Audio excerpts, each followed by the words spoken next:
Então vamos lá, iniciando essa live de hoje com o professor Humberto Fabretti, que já entrou aqui na nossa live. Então boa noite a todos e a todas. E aí, meu amigo, como é E que aí, tá? meu caro? Tudo bem? Tudo certo, tudo bem. Então tá bom, deixa eu terminar de ajustar minha câmera aqui. Começando pontualmente às 19 horas, né? É, tem que ser, né? E essa história das lives ajudou, né? A gente começa as coisas pontualmente, né? Pois é, pois é. Na verdade, né, agora a gente já está numa espécie. A gente chega no final, né, Humberto? A gente entra numa espécie de ressaca de lives, né? Que basicamente ninguém aguenta mais essa pandemia, Exatamente, mas cara. a gente tem que aproveitar esses momentos, né, para de alguma maneira encurtar as distâncias e possibilitar esses diálogos, né? Então, poxa, mais uma vez, obrigado, Humberto, pela parceria e Imagina, muito cara. bom dialogar aqui contigo, né? Claro, todo mundo te conhece, mas às vezes a gente tem essa cada um no seu perfil, então não custa só apresentar o professor Humberto, né? Humberto Fabretti é graduado, mestre e doutor em Direito pela Universidade Presbiteriana Mackenzie, autor de diversas obras de direito penal, de direito processual penal. Aliás, acho que tem uma aqui atrás, tem aqui, ó. Uma delas está aqui, Processo Penal Brasileiro, né? E, e Humberto lançou agora um novo livro de comentários ao pacote anticrime, né? Pela editora Gen Atlas. Então, a gente vai, e Caramba. esse vai ser o nosso diálogo aqui hoje, vai justamente girar em torno desses temas, né, do pacote anticrime. Humberto, mais uma vez, obrigado. E a palavra é toda sua aí. Cara, eu que te agradeço, Leonardo. Leonardo é um maquinzista também, né? Temos a mesma, né, alma mater lá do Mackenzie e a gente acabou, nossos caminhos acabaram se distanciando um pouco aí, né? O Leonardo passou para concurso para delegado fora de São Paulo, mas a gente está sempre em contato, né, cara? Seja contato acadêmico, trocando ideias. A gente já escreveu, né? Eu estava lembrando outro dia, a gente escreveu artigos juntos no Conjur, né, sobre segurança pública. Eu acompanho pra caramba a tua coluna lá no Conjur. E semana passada eu fiz uma live com um outro maquinzista, não sei se você chegou a conhecer na época da faculdade, o Maurício. Não, não conheci. Então, o Maurício também é contemporâneo da faculdade. Acho que o Maurício era um pouquinho mais velho do que eu, se eu não me engano. Mas também é delegado de polícia em São Paulo, professor de criminologia, e a gente fazendo uma live e nós dois, a gente falando do mesmo texto e a gente estava falando do seu texto, né? Até que uma hora eu falei, você está falando do texto Porque ele falou, o texto de um delegado. E eu, não, porque tem um delegado que publica bastante e tal, e a gente tava os dois falando de você, né?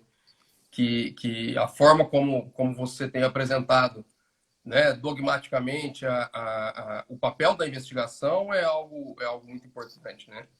Uhum. Então, já deixo aqui publicamente os parabéns para você pelo seu livro, né, sobre inquérito que você lançou agora. Também uma obra que eu, para ser bem honesto contigo, eu não li ainda, mas os colegas que leram falaram que é uma obra excepcional. Então, a gente está junto É, aí. valeu, meu velho, valeu, valeu.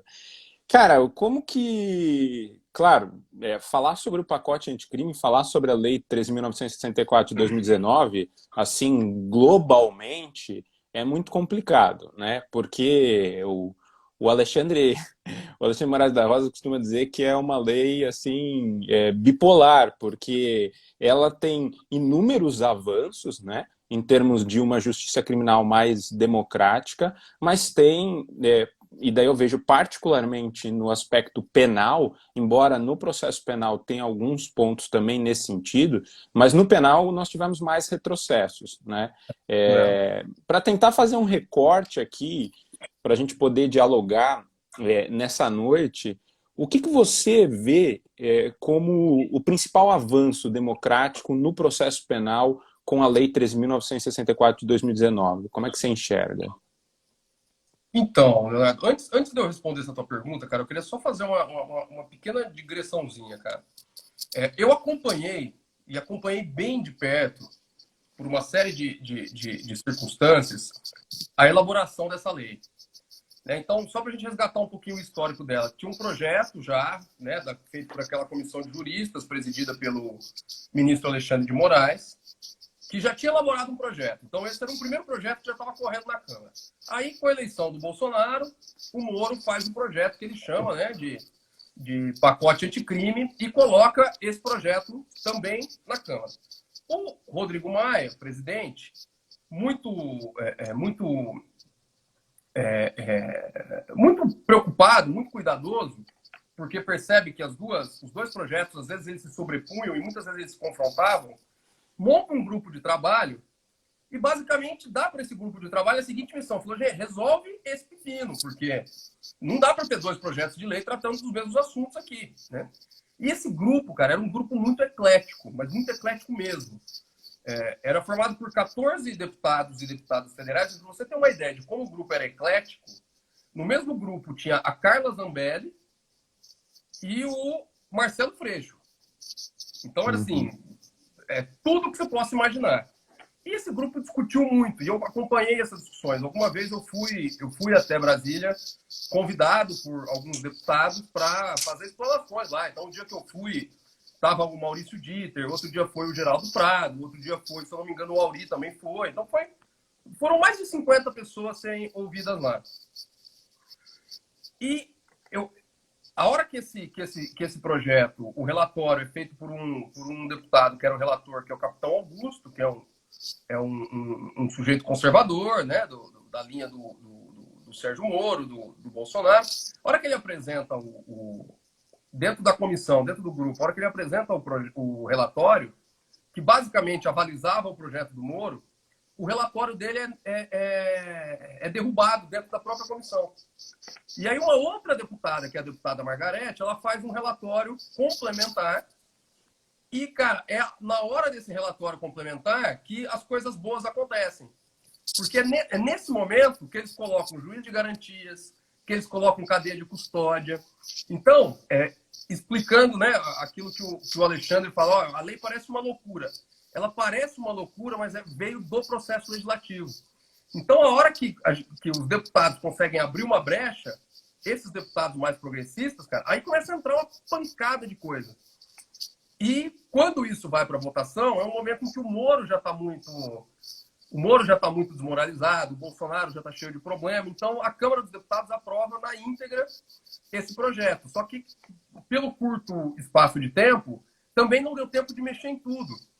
Então, é exatamente isso, cara. Tem coisas absolutamente retrógradas, como, por exemplo, o aumento do cumprimento máximo da pena, por 40 anos. É um retrocesso sem tamanho, né? Na lei de execução penal, a gente tem, assim, barbaridades que a gente vai sentir no longo prazo, né? Eu acho que daqui 10, 15 anos, se a gente acha que o nosso sistema prisional hoje está abarrotado, vai ser uma tragédia. Mas, do ponto de vista processual, eu acho que a lei se salvou.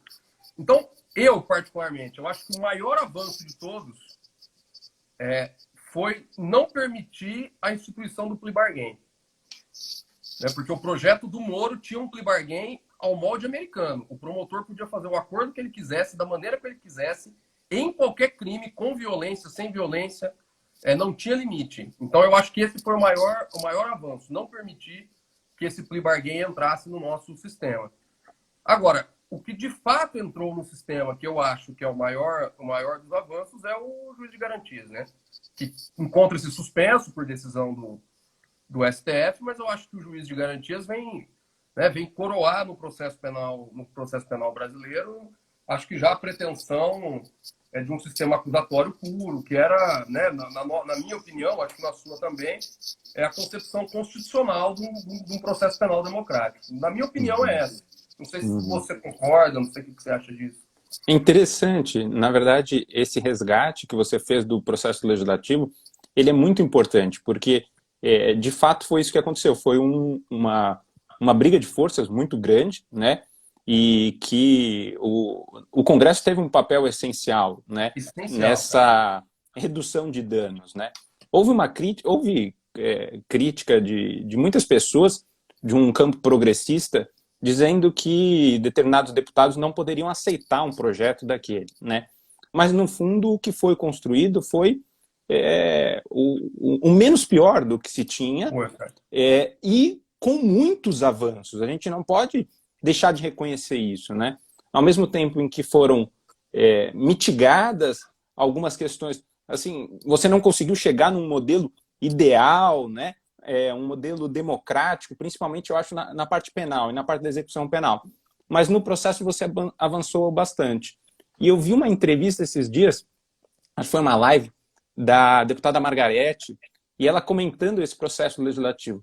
Ela falou, olha, em algum momento a gente precisava ceder, né? Então teve uma crítica, inclusive, quanto à questão da prisão no júri, né? Que essa questão de uma prisão obrigatória no júri, ela é surreal, né? Mas era uma solução, porque o que se tinha era muito pior do que acabou ficando no projeto final, né? Então, esse aspecto é interessante. E, de fato, como você menciona, o juiz das garantias me parece o maior avanço, sem dúvida alguma, né?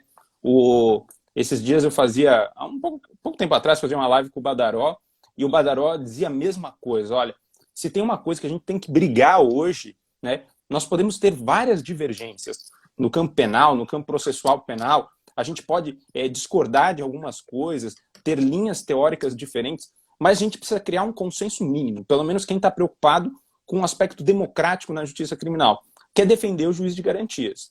Eu E, também acho. defender num momento como esse, em que o Supremo, e daí eu queria ouvir a tua opinião também, o Supremo simplesmente, né, desde a primeira liminar, que foi do ministro Dias Toffoli, depois a liminar do ministro Fux, daí a última, então, que suspendeu sine die a aplicação do juiz de garantias, isso é uma coisa muito perigosa, me parece, né? Porque, assim, é claro, a gente precisa concordar em alguns aspectos. Quando a gente analisa as reformas processuais penais no continente latino-americano, porque para não falar da Europa, mas vamos pegar as reformas que vem acontecendo desde os anos 90 até os anos 2000 aqui, nos nossos vizinhos na América Uhum. Latina, talvez o exemplo mais bem sucedido, e esse é um comentário, por exemplo, do professor Máximo Langer, né, que é um sujeito que analisa as reformas processuais, ele diz que talvez o melhor exemplo seja o Chile, né? Agora, o Chile, quando implementou essa reforma, foi uma reforma progressiva, né? E não dá para comparar o tamanho Claro. do Chile e o tamanho da justiça criminal brasileira, né? Agora, então isso a gente precisa reconhecer. Mas também não dá para, pelo menos na minha visão, não dá para admitir essa postura do STF de, sem nenhum critério legal, para além daquela previsão que estava na lei, que era o período de vacatio legis muito curto para a aplicação do juiz de garantias, inventar uma suspensão de eficácia normativa sem qualquer possibilidade de retomada, né? E daí me assusta um pouco a postura do próprio STF nesse ponto, com todo respeito, né? Mas basicamente se substituir ao Poder Legislativo e convocar audiências públicas para tratar de um tema que o Congresso Nacional já enfrentou, né? Então eu queria te ouvir um pouco, Humberto, porque você participou não só desse processo legislativo, mas você tem uma vivência nessas questões de como que você enxerga um Supremo nesse sentido, né? Então, em que medida isso é papel de uma Corte Constitucional? Como que você vê isso? Então, Leonardo, eu acho que essa análise ela permite várias abordagens, né? Esse ponto eu concordo contigo. Na época, eu achei, inclusive, a decisão do ministro Toffoli, eu achei uma decisão ponderada, porque o adiamento que ele estava dando, né, a suspensão da eficácia que ele estava dando, era mais ou menos o seguinte: olha, não dá tempo dos poderes judiciários dos tribunais, né, do Poder Judiciário se adequar tão rapidamente à obrigação do juiz de garantia. Porque, de fato, é uma mudança estrutural. Você vai mudar a estrutura do processo e você vai também mudar a estrutura de funcionamento das varas, né? Não é, então eu digo, não é algo que vai mudar só o que o juiz tem que colocar na caneta. Você vai mudar a forma como os processos são distribuídos, a forma, né, como esse controle é feito. Então, é uma mudança significativa, uma mudança importante. Então, eu acho, no primeiro ponto, na minha opinião, eu acho que um dos erros da lei foi esse. O prazo dado para a lei, pela lei, para adaptação, ele foi muito curto, né? E isso deu a desculpa que aqueles que são contra o juiz de garantias precisavam, né, para suspender a eficácia do dispositivo. Tanto que quando a gente vai analisar a decisão do Fux, a gente percebe que os argumentos eles não são jurídicos, eles são todos utilitaristas, né?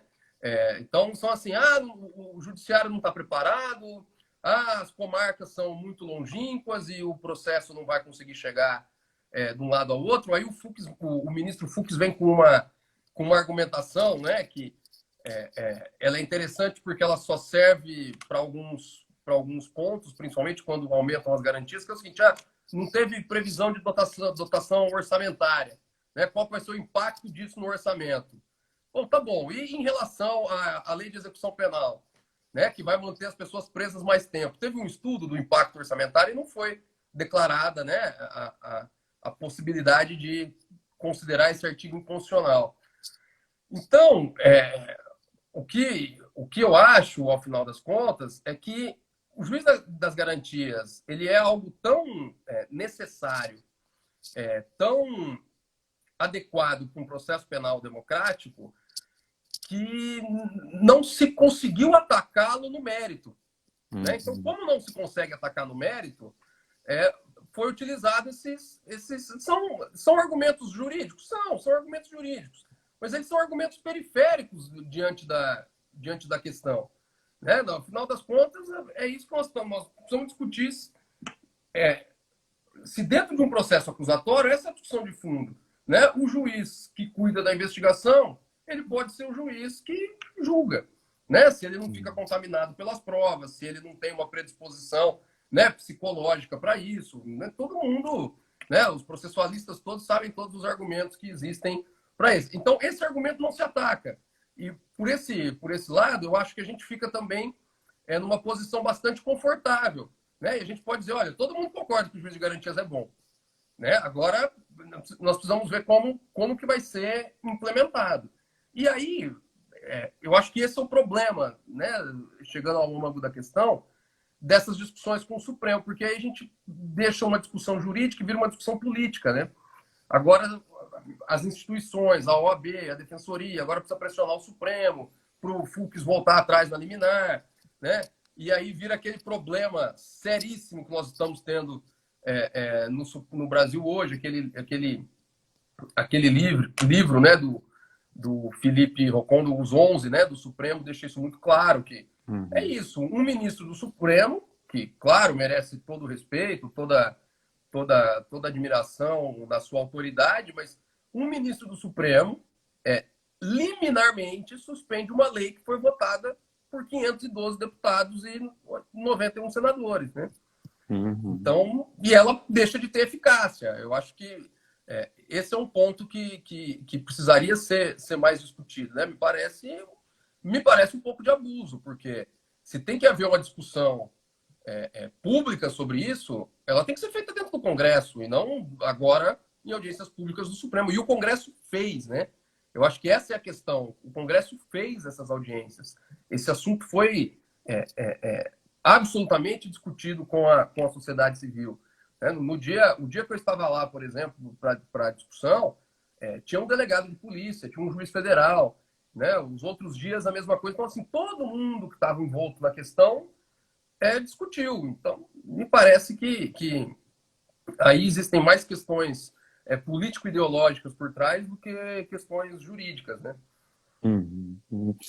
Com certeza, né? Agora, talvez o grande desafio seja o que fazer nesse momento, né? qual que vai ser o movimento necessário para, de fato, implementar o juiz de garantias. Porque tem um ponto que é interessante, né, Humberto? Porque olha como, nesse aspecto, o nosso processo penal estava atrasado, né? Nós estamos vinculando o juiz de garantias a um sistema acusatório. Mas, até historicamente, isso não é uma necessidade. Eu tenho modelos processuais penais que não são tipicamente acusatórios, mas que já fazem essa diferenciação entre os juízes, né? Então, há modelos em que eu tenho um juiz de instrução, mas que esse juiz de instrução ele está impedido de participar do julgamento. Então, veja, é uma sistemática que mesmo fora de um modelo tipicamente acusatório, ela é admitida, ela é vista como necessária, né? Então, nós chegamos nesse aspecto extremamente atrasados. E daí um ponto que, dentre outros, mas que a gente tem que pontuar da decisão do ministro Fux, é quando ele fala que esse é um tema extremamente controvertido. Não, isso não é verdade. Não é. Se há um tema em que se estabeleceu um consenso no processo, é esse, né? Exatamente. Então, tudo bem. E daí vem aquele outro problema. Eu posso não gostar do que você está me oferecendo, mas eu preciso ser cientificamente honesto, né, para analisar o estado da arte em relação àquela matéria, e mais, né, uma Corte Constitucional deve analisar um parâmetro de constitucionalidade, né, não do que particularmente eu entendo em termos de política criminal. Porque a gente pode discutir, né, através da política criminal, se isso seria, né, um modelo que eu considero um modelo mais adequado para a justiça, etc., ou não, né? Mas não é papel, como você disse, né, de uma Corte Constitucional esse tipo de análise, né? Para tentar avançar um pouco nesses aspectos, como é que você, e esse é um tema que eu acho espinhoso também, né? Como que você vê essa incorporação do modelo de justiça negocial no sistema brasileiro, né? Porque a gente sabe que os norte-americanos, até por uma cultura que não é uma cultura exclusivamente jurídica, né? É uma cultura extremamente pragmática, né? E que tem um fundo neoliberal, tem uma racionalidade neoliberal em tudo isso, né? Eles não abriram mão de uma hipercriminalização, então eles continuam utilizando muito do sistema penal para regular controles sociais, né? Mas eles acharam uma solução. Então, nós não vamos resolver tudo através do processo penal, nós vamos resolver grande parte dos casos penais através dos acordos. E daí a gente tem, num modelo norte-americano, em alguns estados, a gente tem mais de 90% dos processos penais instaurados sendo resolvidos através de acordos, né? E veja, isso falando no contexto norte-americano. Como que a gente vai trabalhar com esses acordos que, de fato, nós não tivemos uma ampliação como pretendia o ministro Moro na Lei 3.964, mas o acordo de não persecução penal ele tem um âmbito considerável de incidência, né? Então, como que você vê, e daí sobre o aspecto prático, em termos de garantias fundamentais, né, essa opção, porque me parece por uma opção por abdicar do processo, né? Abdicar de uma estrutura epistêmica regular, de formação, de conhecimento para uma decisão no modelo brasileiro, né? No modelo que a gente conhece, pelo menos historicamente, o modo de funcionamento dele. Você vê com bons olhos essa adesão à justiça negocial ou você tem alguma reserva em relação a ela? Então, Leonardo, é o seguinte, né, cara? A hora que a gente. Esse é um tema. Eu acho que um dos grandes temas do processo hoje, né? Eu faço parte de um grupo de WhatsApp que na verdade, um resquício desse grupo que a gente formou na época da discussão do pacote anticrime. Então, tem vários advogados, defensores, alguns deputados. E hoje a gente estava discutindo isso lá novamente, porque o Congresso está mexendo agora no Código de Processo, né? Então, atualmente, agora tem uma comissão, presidida inclusive pelo deputado Fábio Tradi, a deputada Margarete Coelho também faz parte da comissão, e voltou para a discussão o plea bargain, né? E aí a gente estava discutindo nesse sentido. Por enquanto, não sei como é que vai vir, né? Mas, por enquanto, o relatório está, dando um spoiler aqui, o relatório está com a admissão de um plea bargain, mas não para pena privativa de liberdade. Então, pode ser que venha uma coisa meio Mandrake aí, meio Frankenstein, né? Eu acho que tem vários pontos por onde a gente pode começar. Eu acho que a primeira, né? Eu acho um equívoco a gente pura e simplesmente querer importar modelos de qualquer outro sistema para o modelo brasileiro, né?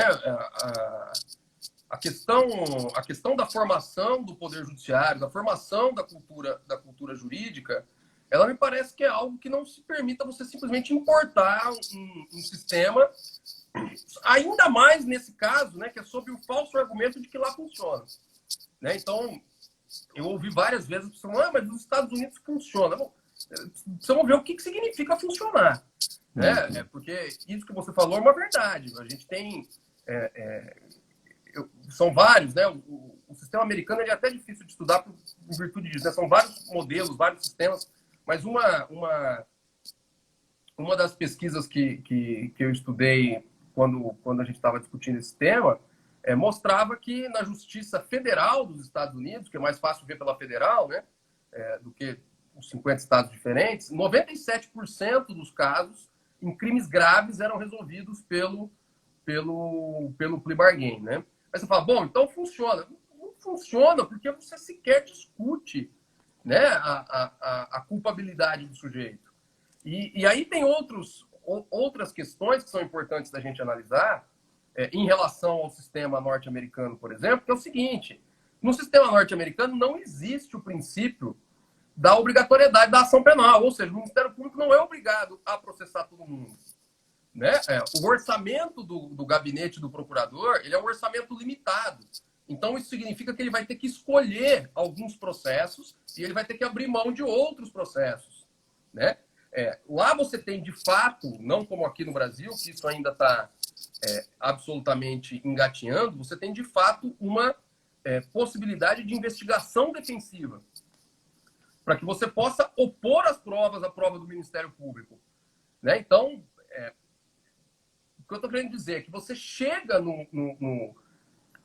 para a resolução do acordo com muito mais elementos para decidir se você vai fazer o acordo ou não, né? Mas, no final das contas, e tem um documentário que acho que, né, todo mundo já conhece, que é o 13ª Emenda, que estava até pouco tempo atrás no Netflix, ele demonstra isso muito claramente.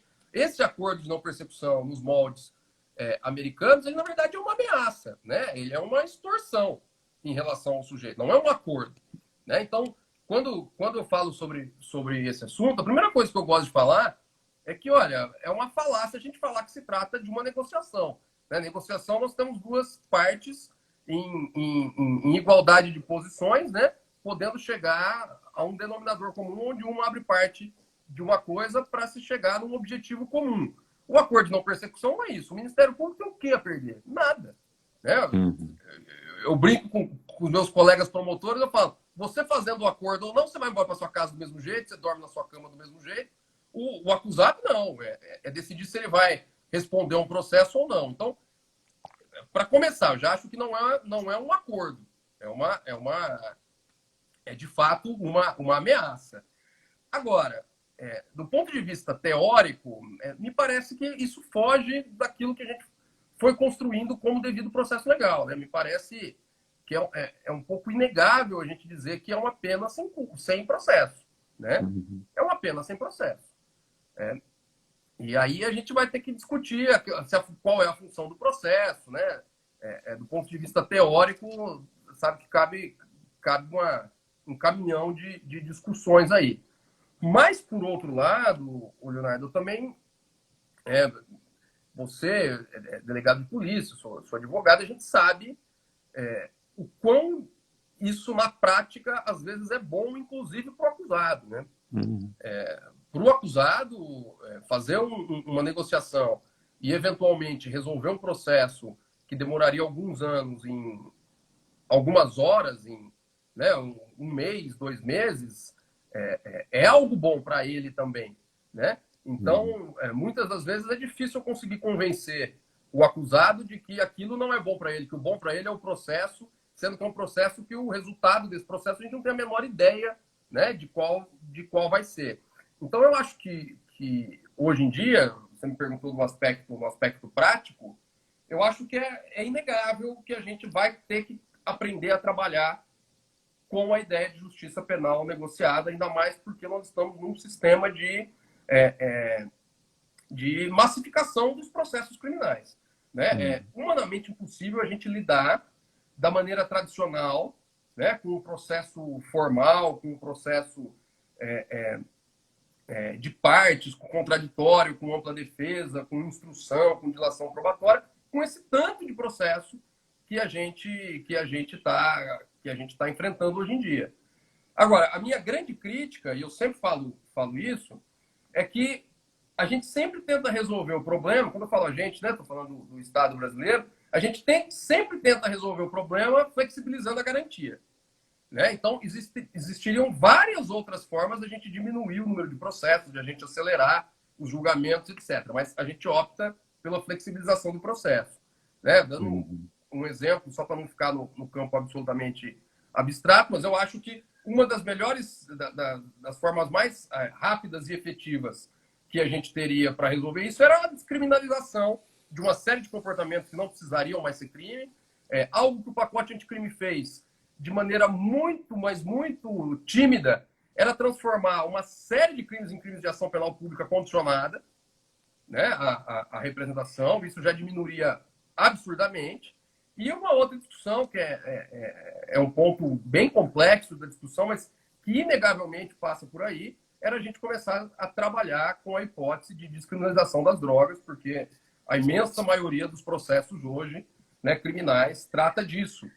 Então, se a gente conseguisse ajustar o sistema aí, eu acho que tudo isso nos traria muito mais resultados práticos do que a justiça penal negociada da maneira que ela está sendo colocada no nosso sistema, né?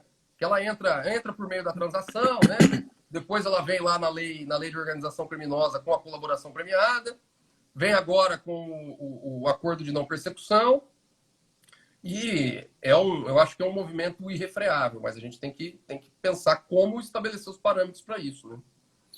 Cara, concordo assim, em gênero, número e grau contigo nesse aspecto, porque o próprio, acho que eu tenho um texto muito importante do Schunemann, quando ele discute a justiça negocial, que ele fala assim, não, a gente tem que admitir algumas coisas, não há acordo, não há parâmetro de igualdade entre imputado e órgão e o órgão acusador do Estado naquele momento da negociação, né? Claro. E isso é muito agravado no Brasil, e daí você foi cirúrgico nesse ponto, porque a gente não tem investigação defensiva. Então vamos pensar mesmo diante da nossa realidade posta, que é o acordo de não persecução penal. Para não falar nas questões de colaboração, delação premiada. Vamos ficar no dia a dia, porque é o que vai pegar, acho que o grosso da justiça criminal, né? Eu vou negociar basicamente em qual momento? Eu vou negociar depois de encerrada a investigação do Estado, quando o Ministério Público recebe aquela investigação que foi produzida por um órgão de polícia, como regra, ou se não, pelo próprio órgão ministerial, para negociar com um imputado que, como regra geral, não produziu nenhuma fonte alternativa de instrução daquele caso penal. E que teve uma participação muito limitada na investigação de natureza pública, né? Então, a questão da investigação defensiva, ela é, assim, pressuposto para critérios de diminuição de racionalidade da justiça penal negocial. Porque Claro. eu também admito assim uma coisa, eu vejo com muita dificuldade nós resistirmos a um modelo de consenso no processo penal. Porque os estados eles não estão abrindo mão dessa criminalização exacerbada. Então, ninguém está, como você colocou, ninguém está descriminalizando o que de fato deveria ser descriminalizado e permanecendo com um mínimo, né? Como diz a própria criminologia, uma pequena e razoável quantidade de delitos. Crimes, né? É a ideia de uma intervenção mínima mesmo. Né? Eu não vejo assim, nem a médio nem longo prazo uma perspectiva democrática nesse sentido. Né? Então, a gente vai ter que lidar com esse mundo de criminalização. Né? E com acordos, supostos negócios processuais penais. E a investigação defensiva é extremamente importante nesse modelo, né? Porque ela vai permitir justamente que eu tenha algo para me contrapor àquilo que é apresentado pelo Estado. Né? E veja, a Itália já trabalha com investigação defensiva, já tem a incorporação disso no próprio Código de Processo Penal, sem falar no modelo norte-americano, que também já tem isso consagrado há bastante tempo. Né? Então, nós precisamos avançar nesse aspecto. Né? Isso é uma coisa muito importante e que mesmo no projeto de reforma global do Código de Processo Penal, né, que era o PLS 156 de 2009, e agora, acho que é o projeto de lei 8.045 de 2010 da Câmara dos Deputados, a investigação defensiva ali está muito tímida também. Né? Tá, na verdade, assim, tem um dispositivo, claro, é menos pior do que o que a gente tem hoje, porque a gente não tem nada. Né? Mas é uma... assim, a gente precisa avançar nesse aspecto, né, para diminuir essa irracionalidade. E a gente precisa dar condições efetivas, porque, é claro, daí não sei como é que você enxerga esse tema, mas eu entendo que não precisaria de lei para disciplinar a investigação defensiva, para autorizar a defesa a produzir uma investigação paralela e autônoma, eu não dependo de lei, né? Porque o particular está submetido a uma legalidade ampla, né? Não uma legalidade estrita. O Ministério Público, a polícia, precisa de fato de uma lei que determine ou autorize a sua investigação criminal. Agora, o particular, não. E a gente extrai isso, né? A gente tem vários textos, né? Diogo Malan, né? O próprio Edson Baldan, há bastante tempo já escrevendo, não de hoje, né? Escrevendo que eu extraio isso da própria Constituição, do direito de defesa, etc. Né? Mas é evidente que num mundo concreto como o nosso, para isso ser efetivo e criar essa cultura, seria muito importante uma lei, né, que disciplinasse a investigação defensiva. O provimento da OAB que vem, e me parece que ele vem mais no sentido de afastar eventuais responsabilizações no âmbito ético, né, no âmbito administrativo da própria OAB por atos praticados pelo advogado, né, no objetivo de produzir uma investigação defensiva, do que, de fato, disciplinar a investigação defensiva. A ideia do provimento me parece que foi dizer, olha, é possível o advogado que realiza essa investigação, ele não comete uma infração administrativa, né? Mas não dá aquele respaldo necessário. Imagina. Né? Então, esse aspecto eu acho que é fundamental, é um outro grande desafio nosso. Né? E eu vou além, Leonardo, que é o seguinte, assim, a gente acaba fazendo lá no escritório, né? Eu acho que praticamente todo advogado particular acaba fazendo isso. A gente acaba fazendo como se fosse uma investigação defensiva, né? A gente vai atrás de documentos, a gente busca coisas, a gente contrata peritos para fazer uma análise alternativa, né? Isso é feito dentro de uma limitação, mas é impossível e acontecer. Eu acho que não vai acontecer nunca, para falar a verdade, que isso se torne algo generalizado e universal.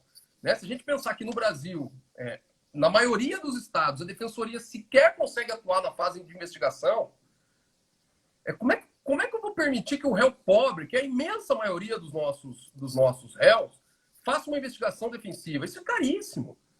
O advogado por si já é caro. A investigação defensiva, ela é mais cara ainda. Contratar perito é uma coisa absolutamente cara. Então, essa disparidade, ela sempre vai existir, né? A gente vê isso, é fácil perceber isso naquelas séries policiais, né? Em que o sujeito, o advogado, o defensor público, vira para o cara e fala assim, olha, esse teu processo aqui vai custar no mínimo $100 mil. O cara fala, escuta, mas eu não tenho a menor condição. Então vamos fazer um acordo. Porque eu preciso de no mínimo $100 mil, que são as horas do fulano, Beltrano e Ciclano, para conseguir fazer uma prova para contrapor o que o Ministério Público tem. Então, o que eu acho, no final das contas, e aqui eu acho que dá para a gente finalizar esse assunto, é que a gente nunca vai conseguir, a não ser acusados absolutamente privilegiados, fazer uma contraposição ao Estado, por exemplo. Né? É só pensar o seguinte, de um lado do balcão tem você, um delegado de polícia absolutamente preparado, com uma equipe de policiais, né, fazendo uma investigação, e do outro lado tem um sujeito que precisa contrapor a sua investigação, né, sem ter o arsenal do Estado à disposição dele. Então, quase nunca isso vai ser equânime para a gente poder falar, olha, aqui de fato há as investigações ou as atuações das partes foram, né, isonômicas. Isso é impossível. Isso é impossível. Isso é muito verdadeiro. Eu lembro que quando eu estive no Chile com um grupo de professores, né, tava o Auri, professor Jacinto, e me chamou muito a atenção uma fala de um defensor público, porque ele dizendo que o Ministério Público lá, ele preside a investigação criminal, como na imensa maioria dos países da América Latina, exceto o Brasil, né? Quando eles reformaram seus códigos, eles saíram do modelo de juiz de instrução, juiz presidente da investigação, para o promotor investigador, né? Mas ele dizia que eles tinham um orçamento, né? Eles não tinham equipes de perícia como o Ministério Público tinha a perícia oficial do Estado, mas eles tinham um orçamento para a contratação de algumas empresas particulares, né, obedecendo às regras de contratação pública, etc. Mas o orçamento deles era extremamente limitado, né? E a gente está falando do Chile, né? A gente está falando de um país que é minúsculo, né, comparado ao Brasil, né? E um país que tem condições econômicas muito melhores no que diz respeito à justiça criminal do que o nosso, né? Então, de fato, né, Humberto, assim, essa discrepância a gente sempre vai se deparar, né? E isso, eu acho que quem estuda direito penal e processo penal sem estabelecer uma interlocução com a criminologia fica sempre vendido nesse aspecto, porque esquece que a criminologia diz de antemão que a seletividade é um dado estrutural do sistema de justiça criminal. A seletividade não é um defeito. E isso tudo é mostra da seletividade, né? E é a criminologia também que vai apontar, através das pesquisas empíricas, né, esse problema da criminalização das drogas, né? Porque esse é um dos principais motivos de encarceramento. É o principal motivo de encarceramento no Brasil. Né? E veja, o acordo de não persecução penal, ele não permite acordo em relação ao crime de tráfico de drogas, né? Porque a pena mínima é de 5 anos. Daí alguém poderia dizer, mas se for um traficante primário que vai lá no tráfico privilegiado, cabe o acordo. Mas a gente sabe, e daí também a criminologia mostra, que essa diferença de rotulação entre porte de drogas para uso pessoal, o tráfico privilegiado e o tráfico tradicional e a própria associação ao tráfico, ela se dá por inúmeras regras que são paralegais. Né? Então, e é com isso que a gente lida no nosso dia a dia. Né? É o tirocínio do policial, né? Exatamente. Né? E sem qualquer tipo de controle epistêmico, né? Então, e veja, nesse aspecto, a gente ainda está com um Supremo pendente de julgamento para discutir o artigo 28 da Lei de Drogas, né? Para discutir se isso é Porque, né, eu lembro quando eu estudava para concurso, eu tinha que decorar que o artigo 28 da Lei de Drogas ele tratava de uma infração penal sui generis. O É. que é uma infração penal sui generis, Luiz Flávio né? Gomes.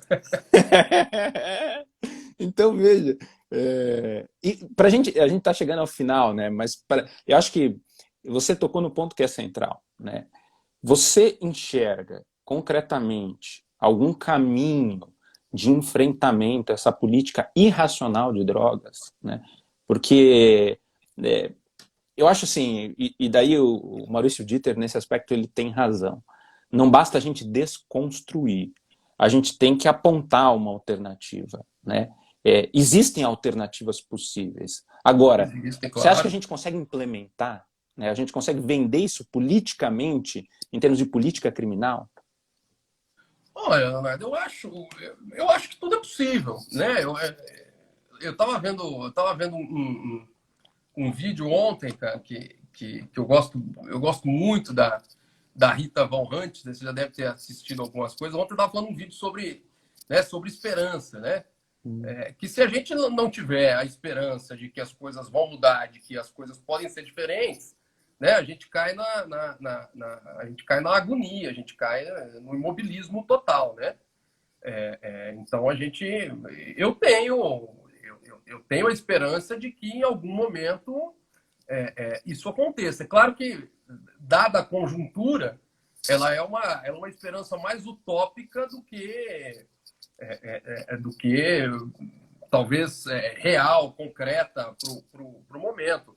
Mas eu acho que as coisas mudam e pode ser que num momento aí a gente tenha uma mudança significativa que a gente consiga implementar esse tipo de coisa, né? Porque é o que você falou, existem vários outros modelos de tratamento da questão das drogas, tratamento político-criminal em relação às drogas, completamente diferente dos nossos, do nosso, né? E com eficácia muito mais comprovada, inclusive na redução da utilização das drogas, né? Nosso vizinho aqui, o Uruguai, deu uma demonstração de como isso é possível. Vários estados nos Estados Unidos adotaram políticas diferentes. Portugal tem uma política de redução de danos em relação às drogas absolutamente positiva. Então, assim, tem caminhos, né? Tem caminhos.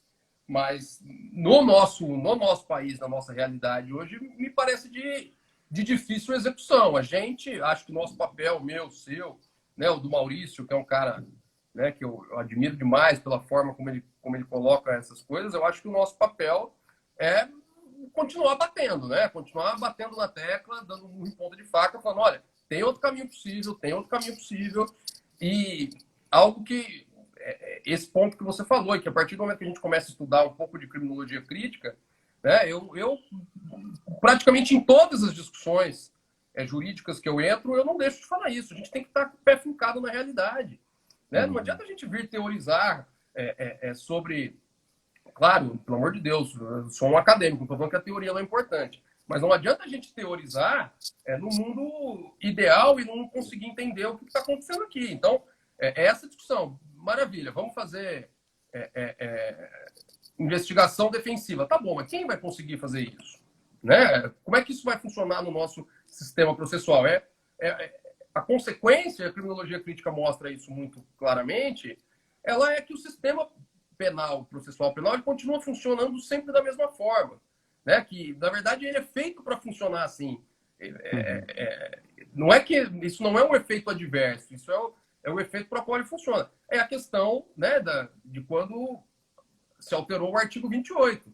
Né? Ele serviu para que determinada parcela da população não fosse mais considerada traficante, fosse considerado um usuário, vai embora da delegacia com uma bronca.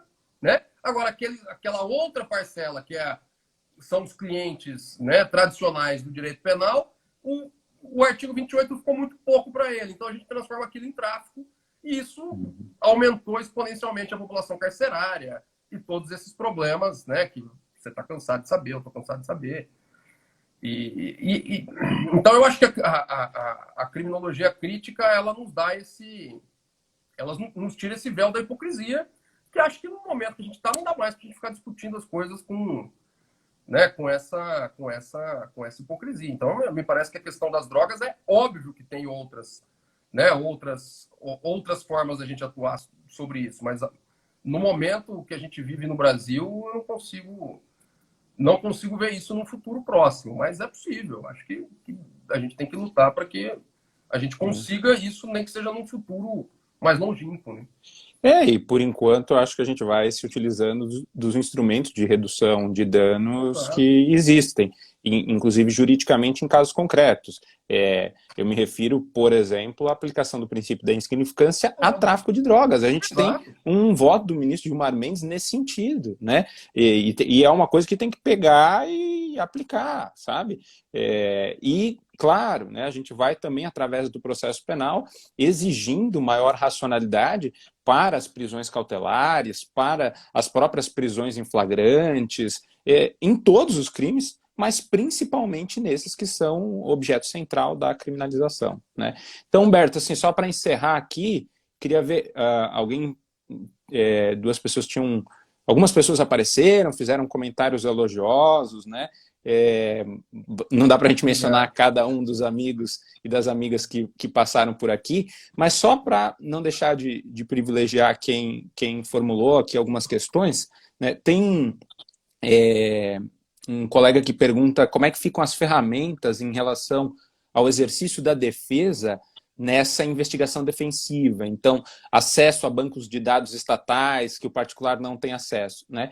E um outro colega comentando que a perícia não é tão inacessível, né, dependendo da complexidade do caso, que, por exemplo, o Ministério Público tem verba para isso, né? Mas daí fica o grande desafio da Defensoria Pública, né? Então, nesses 2 minutinhos, se você pudesse comentar um pouco a respeito disso. Não, em relação à investigação defensiva, o colega pergunta como é que fica. Não fica, né? Não tem. O advogado não tem acesso a banco de dados, ele não tem acesso, né? Diferentemente da justiça norte-americana, por exemplo, eu não posso, como advogado, intimar uma testemunha para que compareça no meu escritório para que eu tome o depoimento dela. Eu não posso exigir que o delegado de polícia faça uma perícia. Ele faz se ele quiser. Eu peço, eu imploro. Né? Se ele não quiser fazer, ele não faz a perícia. Eu não consigo produzir a prova. Então, esse é o problema. Né? A defesa, para a sua produção de prova, ela depende absolutamente da boa vontade ou do delegado de polícia ou do juiz. Né? Então, a produção de prova é absolutamente limitada. A gente dá sorte quando o cliente, por algum motivo, tem alguma prova, porque ele tem um banco de dados específico, porque ele guardou um recibo de alguma coisa, porque ele faz backup dos arquivos. Aí eu tenho uma prova, mas não foi uma investigação, né? Foi uma prova que eu tinha porque eu tinha. Então, assim, atualmente não tem essa possibilidade, né?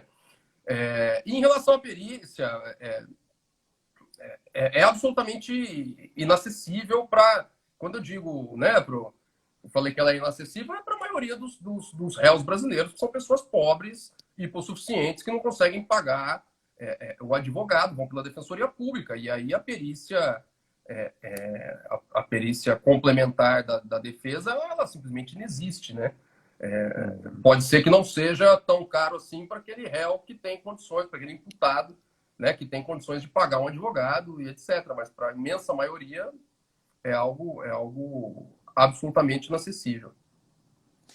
Meu velho, muito obrigado, cara. Eu que agradeço, cara.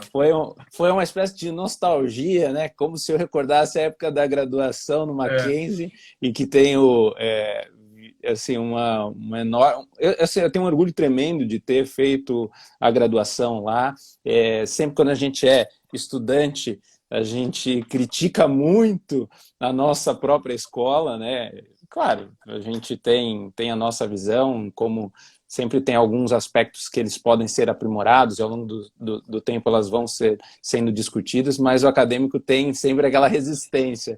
E hoje eu digo com muito orgulho, né, que eu passei pela minha graduação no Mackenzie. Então é uma satisfação conversar contigo, que continua no Mackenzie aí como professor, e sucesso cada vez maior para ti. E no que depender de mim, a parceria está sempre à sua disposição. Obrigado, Léo. Obrigado mesmo, cara. Foi muito legal, é um prazer estar contigo. Você é um cara que eu admiro pra caramba.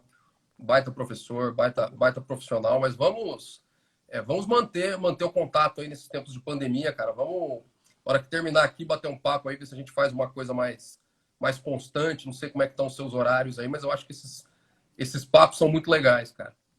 Ainda mais Com agora, né? certeza. Nesse momento que pelo menos eu, nem sala de professores mais eu estou frequentando, né? Então a gente não conversa com basicamente mais ninguém, né, cara? E só agradecer o pessoal que teve aí, no momento que a gente já está nessa, como eu disse no início, num cansaço, né, que é psicologicamente compreensível nesse momento de pandemia, mas que esteve aí acompanhando a nossa live e participando. Legal. Então, boa Obrigado. noite a todo mundo e Humberto, valeu mais uma vez. Valeu, Leonardo. Abração, cara. Tudo de bom. Um abraço, valeu Tchau, pessoal. tchau.